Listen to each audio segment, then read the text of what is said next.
Du facile, du rapide, du gratuit, du blabla, du blabla, blabla, blabla, blabla.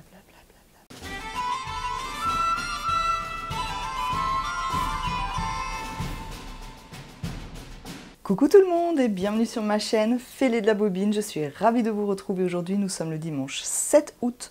Petit point météo rapide, il y a un grand soleil, il fait plutôt bon, bref, passons. Je suis absolument ravie de vous retrouver dans cette nouvelle vidéo. J'ai vraiment l'impression que ça fait une éternité que je n'ai pas filmé. Vous l'avez vu, ou plutôt vous ne l'avez pas vu. La semaine dernière, il n'y avait pas de vidéo, mais je vais tout vous expliquer. Avant de commencer, je tiens déjà à vous remercier pour votre fidélité. Je tiens également à remercier les nouveaux et nouvelles abonnés qui nous ont rejoints. Et je vous remercie tous infiniment car nous avons dépassé les 6000 abonnés sur ma chaîne. Je suis absolument ravie. Alors vraiment un énorme merci à vous. Merci à vous qui venez d'arriver et merci à vous qui me suivez depuis le début ou depuis moins longtemps. Peu importe, merci à vous et plein d'énormes bisous. Dans cette vidéo, vous l'aurez compris, je vais évidemment vous parler couture, je vais vous présenter des patrons gratuits, des patrons faciles, utiles, pratiques, mais je vais également vous parler un petit peu de ma vie. Bref, je vais un petit peu vous expliquer ce qui se passe dans ma vie et du coup, eh bien, les petites répercussions qu'il va y avoir, eh bien, certainement sur ma chaîne. Donc c'est parti, on va déjà commencer avec le blabla. Alors je vous fais un menu juste en dessous. Des fois que le blabla ne vous intéresse pas, vous pourrez swapper sur les choses qui vous intéressent. Le pourquoi de mon absence de la semaine dernière. Je ne suis absolument pas partie en vacances.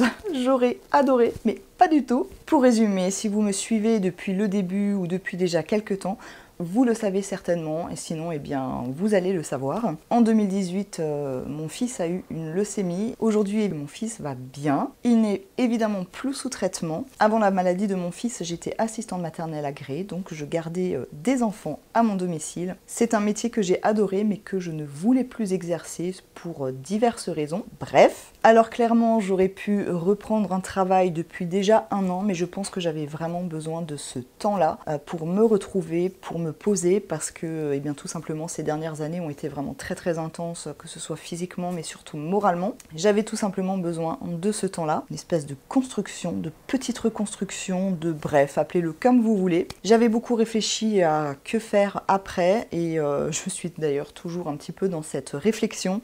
Pour tout vous avouer, dans mes rêves les plus fous, j'aurais adoré pouvoir faire une formation de stylisme, modélisme, pourquoi pas créer ma marque de patron. Mon rêve absolu, ça serait carrément d'ouvrir un espèce de café couture avec un atelier, enfin bref, vous voyez un petit peu le tralala.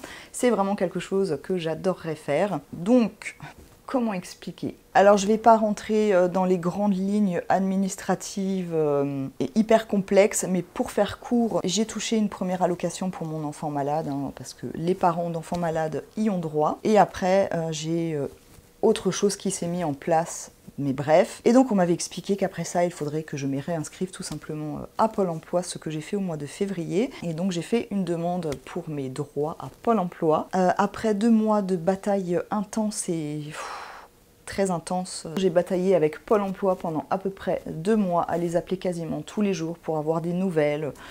Enfin bref, je vous passe les détails de tout ce stress et de tout cet énervement.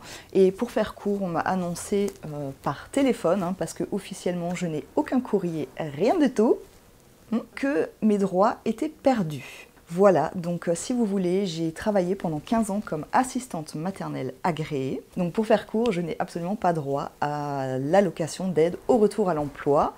Que voulez-vous ma brave dame? C'est comme ça. Que, a priori, on y a droit quand on est en congé parental, mais quand on est en congé pour s'occuper de son enfant malade, et donc là, en l'occurrence, d'un cancer, eh bien, sachez que, eh bien, nous n'avons droit à rien.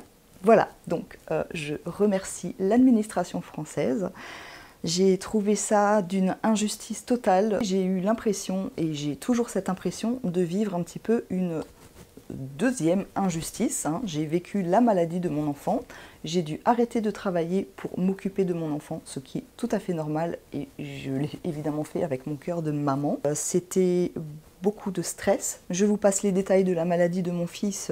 Voilà, on parle d'un cancer, donc qui est quand même très lourd à vivre. Et à côté de ça, eh bien, on m'apprend que je perds mes droits. Voilà. Donc, comment vous dire que j'étais complètement dépitée, en colère. Je peux même pas l'exprimer par des mots. Bref, ça a généré plutôt pas mal de stress et encore une fois, vraiment ce sentiment d'injustice parce que je n'ai absolument pas demandé que mon fils soit malade et croyez-moi que j'aurais clairement préféré continuer mon activité comme je le faisais avant. Alors si ça se trouve aujourd'hui je ferai peut-être autre chose également, c'est pas le sujet. Donc évidemment Pôle emploi me dit qu'il est tout à fait possible de faire des formations. De faire des formations ce n'est absolument pas le problème.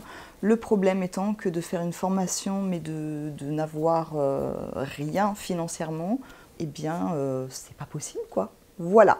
Alors, je ne compte absolument pas arrêter ma chaîne, qu'on soit d'accord. Je ne suis absolument pas là pour vous faire mes adieux. Pas du tout. J'ai très envie de continuer ma chaîne, à la faire vivre, à partager avec vous plein de choses sur la couture, à continuer à parler couture, à continuer à rire avec vous et avoir toujours un grand plaisir à lire vos commentaires. Donc là, c'était vraiment pour vous planter un petit peu le décor de ce qui se passe dans ma vie depuis le mois de mars. Donc il a fallu que je prenne évidemment la décision de me chercher un travail, peu importe le travail. Donc on fait place nette à ses envies. Tout ça pour vous dire que dans les prochains temps, je vais disposer de moins de temps. Je l'ai remarqué, tout simplement parce que depuis un tout petit peu plus de 15 jours, j'ai trouvé un emploi, je travaille. Donc clairement, ça a changé complètement mon organisation qui n'est pas du tout encore bien en place, je dois bien l'avouer. Je ne travaille absolument pas dans le domaine de la couture, mais alors absolument pas. Évidemment, c'est un crève-cœur. Que voulez-vous? J'aurais préféré qu'on me dise que je pourrais coudre toute la journée, mais pas du tout. Je travaille comme agent de soins thermales, donc je m'occupe de curistes. C'est un nouveau rythme que je dois prendre, donc je vous avouerai que les 3-4 premiers jours, franchement, je rentrais à la maison, j'étais complètement lessivée. Enfin même la première semaine, j'étais complètement lessivée. Je travaille donc depuis un peu plus de 15 jours et je vais travailler jusqu'à début décembre, jusqu'à la fin de la cure. En fait, ce sont des contrats saisonniers. Donc là, je suis partie pour 4 mois de boulot, donc 3 mois et demi maintenant. Donc voilà pour la petite histoire. Pour la deuxième petite histoire, quand j'ai eu mon jour de congé, je me suis dit super, je vais pouvoir coudre parce que j'avais des idées et des envies. Et bien ma fille s'est blessée au travail, donc c'était direction les urgences où on a passé à peu près 4 heures, 5 heures à attendre sur place. Bref, rien de grave, elle s'est fait une entorse, mais elle avait vraiment très mal. Plus les rendez-vous chez le médecin, etc., etc. Donc autant dire que je n'ai pas eu énormément de place pour la couture. Ma fille va mieux, elle a encore des béquilles, son attelle, ça va mieux, mais c'est pas encore ça. Donc entre le travail, la blessure de ma fille, j'avoue qu'il était très compliqué de me mettre derrière ma machine à coudre. Et ensuite, encore une fois, il faisait hyper chaud, 40 degrés, c'est irrespirable. Je n'avais absolument pas envie de coudre. Pourtant, il le fallait parce que je n'avais rien à mettre. Bref, vous l'aurez compris, je ne sais absolument pas si je vais pouvoir continuer à tenir le rythme d'une vidéo par semaine. Je vais évidemment essayer de faire au mieux, mais je suis vraiment pas certaine d'y arriver. L'autre raison qui me met un petit peu en galère pour coudre et donc pour vous présenter des vidéos, hormis le temps et ma fille, c'est que je commence carrément à être en rade de fourniture. Je commence à être en manque d'à peu près tout. Le fait d'avoir très peu de choix en tissu, j'ai beaucoup de mal en fait à me projeter dans des coutures. Enfin bref, c'est une catastrophe. C'est complètement rupture de stock partout. Et bien c'est parti, on va pouvoir attaquer mes petites créations couture.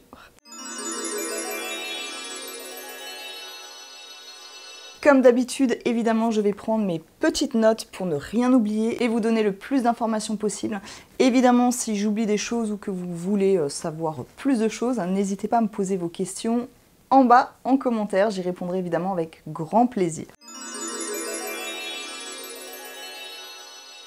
Pour commencer, je vais vous parler de cette petite jupette, c'est la jupe Havana de Cozy Little World. Alors c'est un patron qui va de la taille 32 à 52, la stature est pour 1,70 m. On nous conseille de la faire en chaîne et trame, coton, lin, viscose, un tissu poids léger, ou fluide. Pour la taille 32, vous aurez besoin de 75 cm dans une laisse de 140. Et de la taille 34 à 52, 1,20 m, toujours dans une laisse de 140. Il faudra un élastique de 2,5 cm de large et pour la longueur, eh bien, ce sera la longueur du tour de taille. Ce qui est bien, c'est qu'on nous indique qu'il faut penser à laver les tissus avant couture. J'ai trouvé ça vraiment chouette de le repréciser. Les marges de couture sont de 1 cm et sont incluses. Et pour l'ourlet, elles sont de 2 cm. Et concrètement, il y a 3 pièces. Nous avons un devant, un dos qu'il faut couper au pli et une ceinture. Et c'est tout. Ah non, il y a encore les passants. J'ai oublié les passants. Alors c'est un patron qui est facile et rapide. Et vous l'avez compris, gratuit.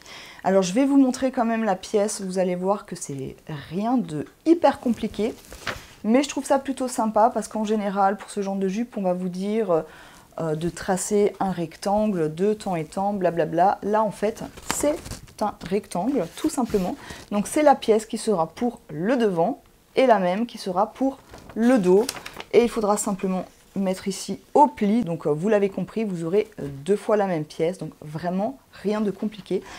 J'ai envie de dire, si on débute en couture, qu'on a peur de se lancer dans un patron un peu trop complexe, moi je trouve que c'est le patron mais idéal pour commencer, parce que il y a très peu de pièces, en très peu de temps, et bien on a un vêtement pour son dressing et je trouve ça vraiment super gratifiant. Revenons-en à ma petite jupe. Pour le tissu, eh bien écoutez, j'ai utilisé un reste de drap qui me restait, que j'avais trouvé chez Emmaüs. J'avais beaucoup aimé cet effet un petit peu, je sais pas, wax, ethnique. Je ne sais pas comment on peut qualifier ces motifs. Alors la couleur, je ne sais pas si vous la voyez bien, c'est bleu canard. Là, vous voyez le devant. Là, vous voyez le dos. Donc j'ai fait les passants. Après les passants, il me semble qu'on nous dit d'en mettre 5, mais on peut très bien en mettre plus. Perso, j'ai très envie de la refaire, mais je pense que je mettrai 2 passants en plus. Ici, peut-être au niveau des côtés, parce que ça a tendance un petit peu à, je sais pas, déborder, à se barrer un petit peu, je sais pas trop. Mais bon voilà, 2 passants en plus, hein, ça mange pas de pain. Il y a un espèce de schmilblick à l'intérieur. Honnêtement, je l'ai faite il y a plus de 10 jours, donc je ne me rappelle pas de tout. Pour l'intérieur, vous voyez, on doit faire une coulisse. Ouais, c'est un petit peu comme un ourlet en fait, on doit faire un petit rentré, ensuite on rentre encore une fois, mais tout est très bien expliqué dans les explications, hein, je tiens à le dire, donc honnêtement, si vous avez envie de la faire, n'écoutez pas ce que je dis, mais regardez vraiment le pas à pas, ça sera beaucoup plus parlant. Ça fait comme ceci, donc on fait une coulisse, ensuite on glisse l'élastique et on le ferme et terminé, basta, on n'en parle plus. On fait un petit ourlet, voilà, j'ai fait un double rentré sur 1 cm, je crois, quelque chose comme ça, rien de dingue. On pose les passants, on fait la ceinture et c'est terminé. Alors, je n'ai évidemment pas filmé comme un vlog, hein, vous vous en doutez, mais j'ai quand même regardé un petit peu au niveau du temps. Alors, je suis de la team plutôt lente, donc entre couper le tissu et la couture, ouais c'est ça, à peu près entre 1h30 et 2h. Par contre, donc, c'est pour une stature de 1,70 m, je fais 1,65 m. Il me semble qu'on nous la vend comme une jupe courte. Personnellement, les jupes hyper courtes, je ne suis absolument pas à l'aise. Donc dans un premier temps, je me suis dit, comme je fais 1,65 m et que c'est pour 1,70 m, en toute logique, c'est censé être un petit peu plus long. Mais je me suis quand même un petit peu méfiée. Je vais vous montrer. Alors en général, je n'aime pas couper directement le papier. Je fais toujours un calque, mais écoutez, pour cette fois, j'avais pas envie de me prendre la tête. J'ai coupé dans le papier point barre. J'ai fait la taille 44 d'après le tableau des tailles. C'est la taille que je devais faire. Mais honnêtement, je me dis que le 40, je pense que ça aurait été aussi. Mais du coup, ça aurait été certainement un petit peu moins froncé. Ça donne un effet un petit peu paper bag au niveau de la taille. Donc si j'étais partie sur le 40, ça aurait fait moins cet effet-là. Par contre, au niveau de la longueur, normalement le 44 devait s'arrêter ici, là où j'ai mon doigt. Et vous voyez que moi, eh bien, j'ai laissé la taille la plus grande, mais j'ai laissé également 2 cm de plus. Je me suis méfiée, hein. J'avais vraiment pas envie d'avoir un truc qui m'arrive, qui fasse ceinture, quoi, vous voyez ce que je veux dire. Et honnêtement, je pense que pour moi, personnellement, j'aurais pu encore rajouter facilement 4 voire 5 cm, parce qu'elle s'arrête vraiment au-dessus du genou, mais quand on marche, ça a tendance un petit peu à remonter. Donc la dernière fois, je l'ai mise pour aller au travail. Alors, j'ai une tenue de travail, hein, mais pour y aller, il faut quand même que je m'habille, hein, donc bref, je l'ai portée. Et en marchant, en fait, elle avait tendance à remonter un petit peu et je me suis pas du tout sentie à l'aise. Vraiment pas.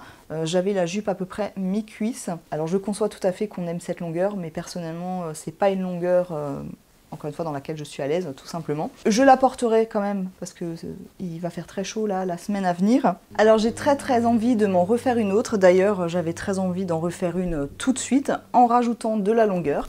Pourquoi pas en faisant un hack, en rajoutant des poches, ou un volant, bref, peu importe, mais je n'ai plus d'élastique. Bref, donc voilà pour la petite jupette Havana. Encore une fois, je trouve que c'est vraiment une couture facile, rapide, et on a très vite une pièce en plus qu'on peut porter tous les jours. Donc je valide ce patron. Ouais, je me suis changée, j'avais trop chaud. Bref.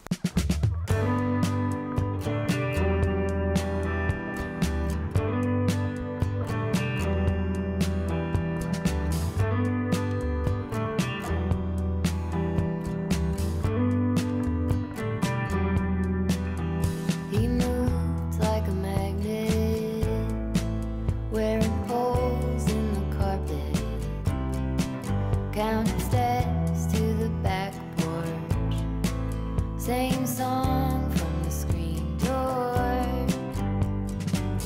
He was a score on a mountain, waiting for a sign of rain.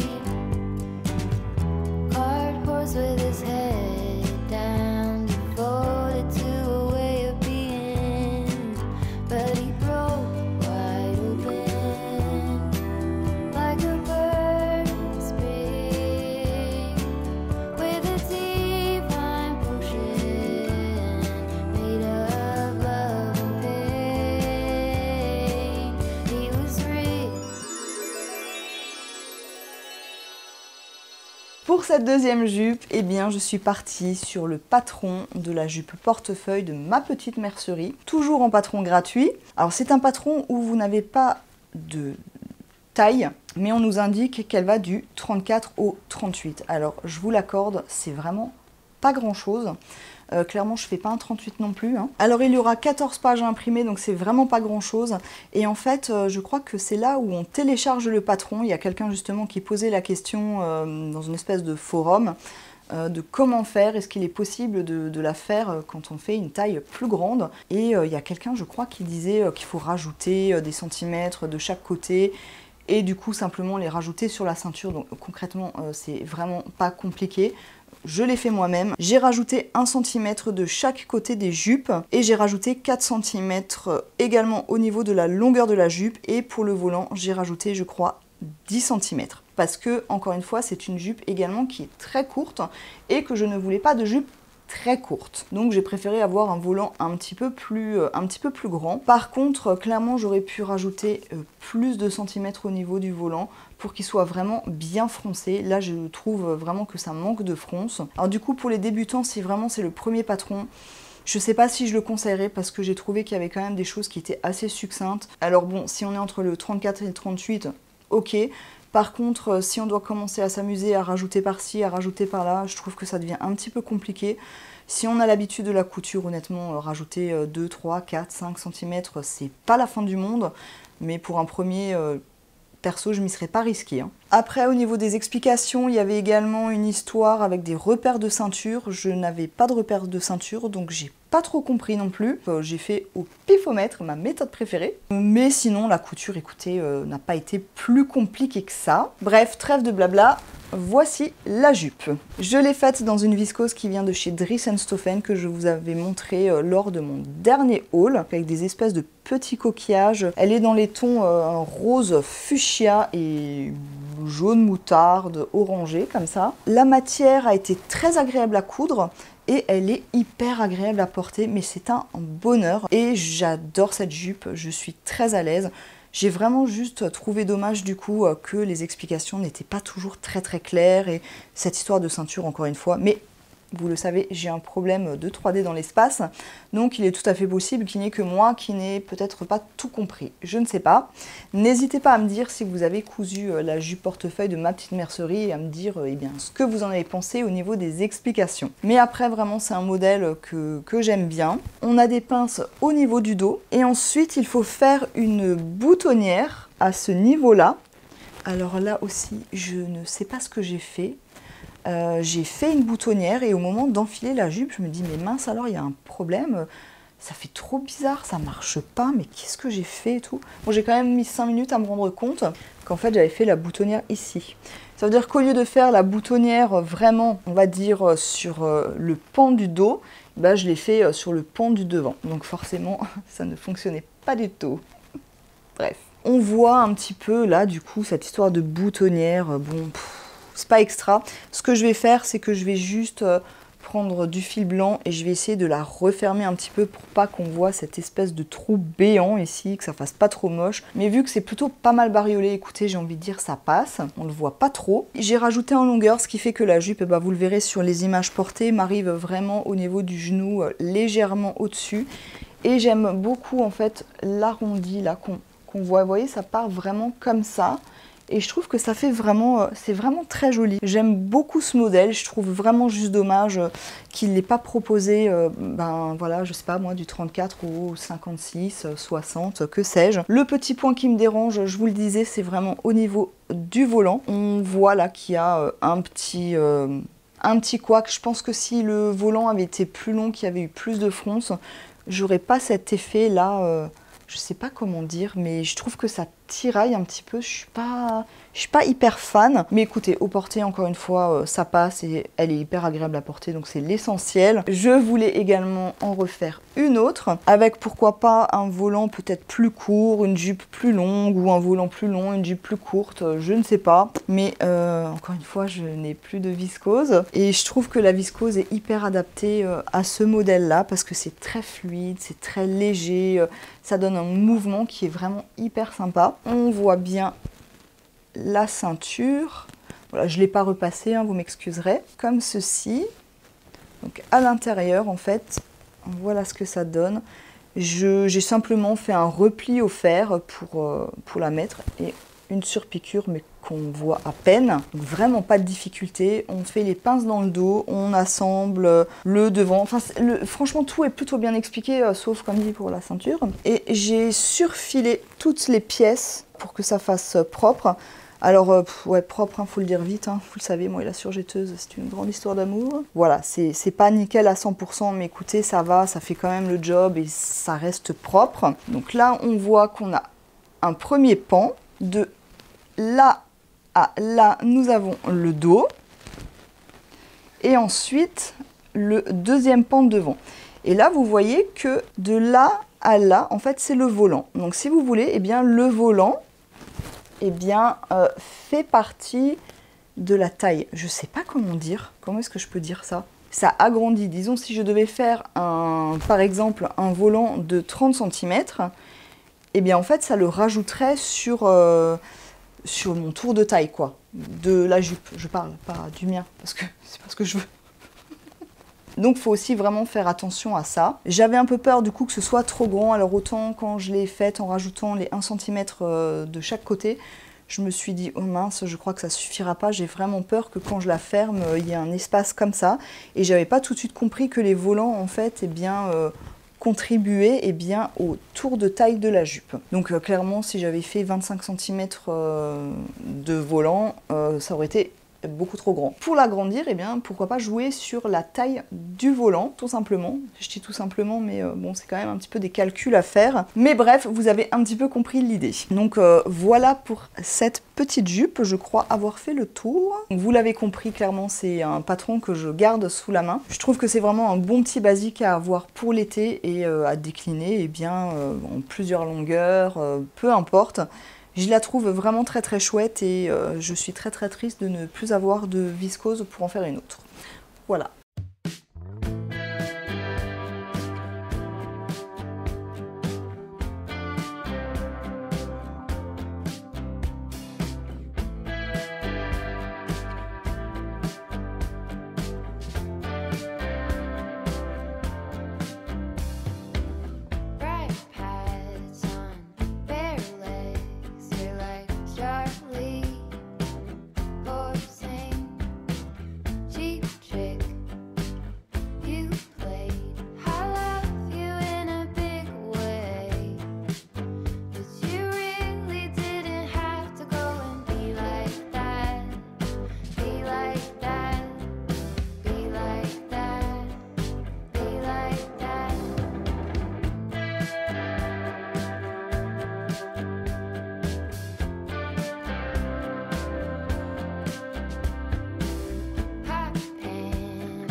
Et nous allons déjà passer à la troisième et dernière pièce. Oui, je vous l'ai dit, hein, je n'ai pas énormément cousu. J'aurais préféré coudre plus, évidemment. Il s'agit de la robe blouse Charlie, de la créatrice La Robe du Chat, que je ne connaissais absolument pas.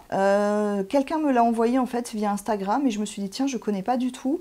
Donc pourquoi pas essayer? Ça me donnera une petite idée de la marque.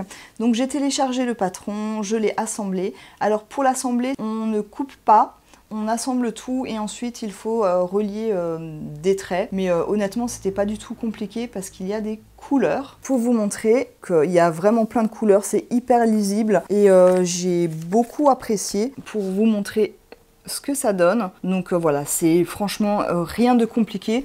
Du coup, c'est vrai qu'on passe quand même l'étape des ciseaux et de couper où on perd quand même pas mal de temps. Il y a juste à scotcher et c'est parti pour le décalcage. Donc vous l'avez compris, vous pouvez soit coudre la version blouse, soit la version robe. Ce que j'apprécie énormément, c'est que les deux versions eh bien, sont disponibles sur la planche à patron.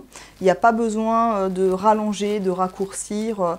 Tout y est. Ça ira de la taille 34 à la taille 46. Il y a deux options de colle. On nous conseille de la faire en chaîne et trame. On nous indique également que l'encolure est assez grande pour pouvoir y passer la tête. Donc on peut la faire avec boutonnière ou sans boutonnière, juste en cousant les boutons comme ça. Le patron est prévu pour une stature de 1,68 m. Personnellement, je suis partie sur la taille 40. C'est une blouse robe chemise. Nous avons également le tableau du vêtement fini. Les marges de couture sont incluses et sont de 1 cm. On nous indique qu'il est préférable de faire une toile. Pour le top, avec ou sans col, il faudra 1 mètre de tissu, donc je trouve que c'est vraiment pas très gourmand. Pour la robe, avec ou sans col, il faudra 1,30 m de tissu si vous ne faites pas les poches et 1,50 m si vous décidez de faire des poches. Pour la robe en 46, il faudra prévoir 1,90 m de tissu. Il faudra également du biais. Alors le biais est recommandé pour les emmanchures et pour le bas de la robe en fait, au lieu de faire un ourlet. Personnellement, je n'ai pas utilisé de biais parce que je n'en ai pas et que je n'avais absolument pas envie de me prendre la tête à en faire. Les explications, vous avez du texte et des schémas. J'ai trouvé que c'était plutôt clair, même si j'ai un petit peu galéré sur la patte de boutonnage, mais encore une fois, je pense que c'est dû à mes problèmes de 3D dans l'espace. Et j'ai fini par faire quelque chose, mais je ne suis pas certaine que c'était exactement ce qu'il fallait faire, mais écoutez, c'est pas bien grave. Perso, là encore, je me suis dit que ça allait être plutôt court, donc j'ai décidé de rajouter 2 cm au niveau du bas de la robe. Et profitez-en parce que le patron est gratuit jusqu'au 31 août, donc c'est dans pas très longtemps. Pour cette petite robe, j'ai décidé de lui rajouter des manches parce que vous le savez, je ne suis pas une grande fan des sans manches. Quand je peux le faire, je rajoute des manches parce que je me sens personnellement plus à l'aise, tout simplement. Alors pour cette robe, en toute honnêteté, je suis plutôt mitigée. Mais pour l'instant, je ne peux pas trop en dire plus non plus parce que je l'ai simplement vite fait enfiler comme ça, vraiment à l'arrache. Je n'ai pas encore fait les vidéos portées. Mais comme ça, à vue d'œil, je ne sais pas trop quoi en penser. Tout simplement parce que je pense que j'ai pas fait un très bon choix de tissu. Comme ça d'aspect, je trouve que ça fait un peu chemise de nuit. Mais je pense que clairement avec un autre tissu, le rendu aurait été complètement différent. Le tissu, vous allez le reconnaître, j'ai utilisé le même pour la robe Felicita. Sauf que dans la robe Felicita, si vous vous souvenez, en bas, au niveau du bas de la robe, j'avais des grosses fleurs, donc ces petites fleurs qui partaient sur le haut pour avoir des grosses fleurs sur le bas. Je n'avais plus assez de tissu avec les grosses fleurs, donc c'était impossible de faire la même chose, donc j'ai simplement utilisé ce qui me restait. Au niveau du dos, nous avons une petite difficulté, va-t-on dire, c'est un pli creux. La difficulté pour ce patron est de 3 sur 5. Les difficultés indiquées sont la patte de boutonnage, les pinces et le pli creux. Donc là, encore une fois, nous pouvons voir le pli creux. Nous avons les pinces qui se trouvent ici. On voit pas très bien, je suis désolée, mais ici, donc les pinces poitrine et la patte de boutonnage. Perso, j'ai ajouté 3 boutons, il va peut-être falloir que j'en ajoute un 4e ici, je ne sais pas, je vous l'ai dit, je l'ai vraiment enfilé à l'arrache. Le bout de la robe est en forme un peu, je ne sais pas comment on appelle ça, liquette peut-être, donc c'est peut-être aussi ce qui me donne cette impression de chemise de nuit. Je ne sais pas. plus ce tissu, plus l'encolure comme ça, je sais pas, moi j'ai l'impression vraiment de voir une chemise de nuit. Bref, je n'ai rien à reprocher encore une fois à ce patron. J'ai trouvé une fois de plus que les explications étaient bien faites. J'ai plutôt suivi les instructions à part 2-3 petites choses, mais bon voilà, ça m'a pas posé de soucis. Pour les manches, j'ai utilisé les mêmes que pour ma robe Burda, si vous vous souvenez. Donc c'est des manches qui viennent d'une robe, je crois, dans Tendance Couture.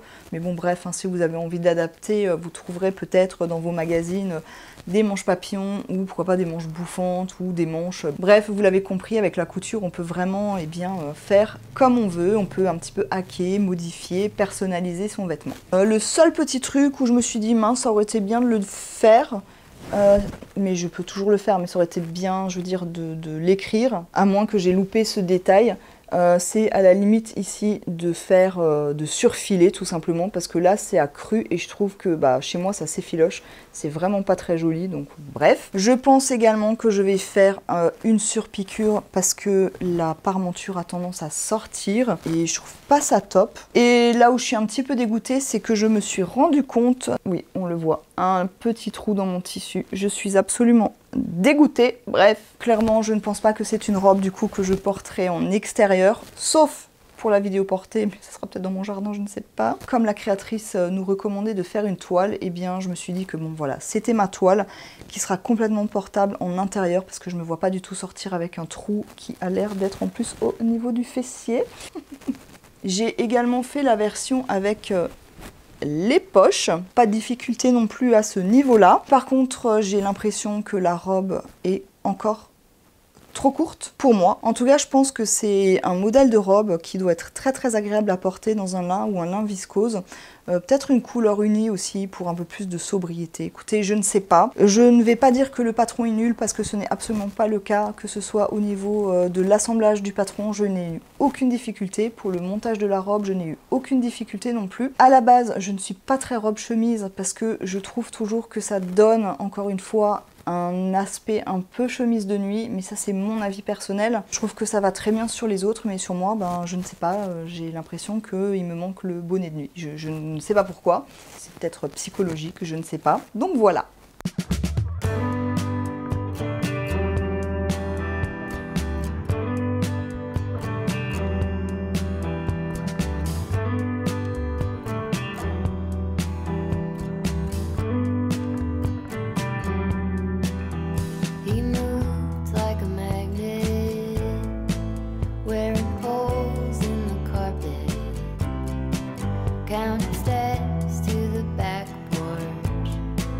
Same song from the screen door. He was a score on a mountain, waiting for a sign of rain. Hard horse with his head down, devoted to a way of being, but he broke wide open like a bird in spring. With a divine potion made of love and pain, he was really living, yeah man, all the way.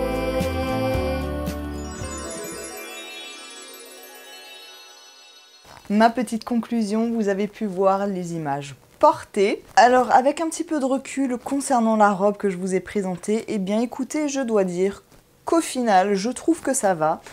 J'ai vraiment eu l'impression que ça faisait très chemise de nuit. Alors je garde un petit peu cette impression parce que je pense encore une fois que le combo tissu patron fait plutôt chemise de nuit. Mais je pense vraiment encore une fois que dans un autre tissu, eh bien, le rendu sera complètement différent et finalement la forme, eh bien, je la trouve plutôt sympa. Pour les deux jupes, comme je vous le disais, eh bien, je les ai déjà portées quelques fois et encore une fois, je suis vraiment très à l'aise dedans, même si la jupe Havana est plutôt un petit peu courte, ça ne m'empêche pas de la porter. Je compte en refaire d'autres, mais dans un tissu un petit peu plus fluide. J'ai bien aussi envie d'essayer en viscose ou en tout cas dans une matière fluide, où je pense le rendu sera complètement différent et certainement peut-être aussi plus sympa. Pour en revenir à mon petit blabla sur ma vie, vous l'aurez compris, je ne sais absolument pas comment va se passer la suite. Je vous le redis, je ne vous fais absolument pas mes adieux, je ne compte pas du tout abandonner ma chaîne. J'adore trop faire des vidéos YouTube et partager sur la couture pour partir comme ça. J'avais pris l'habitude avec grand plaisir de poster une vidéo par semaine, ça me convenait très bien. Maintenant que j'ai beaucoup moins le temps, parce que, eh bien clairement, avant j'avais complètement tout le temps que je voulais. Je ne sais absolument pas à quelle fréquence je vais pouvoir vous poster des vidéos. Évidemment, j'espère que ce sera le plus rapproché possible. Si je peux continuer à vous faire une vidéo par semaine, mais évidemment, je vous le ferai avec grand plaisir parce que j'adore ça. Pour l'instant, honnêtement, je ne pense pas parce que, comme je vous l'ai expliqué, je manque complètement et cruellement de fournitures, mais il va encore falloir que j'attende un tout petit peu avant de passer ma commande. Et évidemment, vous l'avez compris, il va falloir que je me fasse à mon nouveau rythme. En tout cas, encore une fois, je tiens vraiment à vous remercier pour votre fidélité. N'hésitez pas à commenter cette vidéo, à me laisser une trace de votre passage, ça me fait toujours extrêmement plaisir. Si je prends un peu plus de temps que d'habitude à vous répondre, ne m'en voulez pas, mais promis, je lis tous vos messages et j'essaye d'y répondre au mieux. Si cette vidéo vous a plu, comme d'habitude, n'hésitez pas à me laisser un petit pouce. Si ce n'est pas déjà fait, bien évidemment, on n'hésite pas à s'abonner. Encore une fois, on n'hésite pas à commenter. Vous pourrez également me retrouver et me suivre sur Instagram et vous pourrez me joindre à cette adresse mail. En attendant de vous retrouver, je l'espère, très rapidement, je vous souhaite un très bon dimanche, un très bon week-end, de très bonnes vacances. Je vous dis à très bientôt et je vous embrasse très très fort. Bye bye.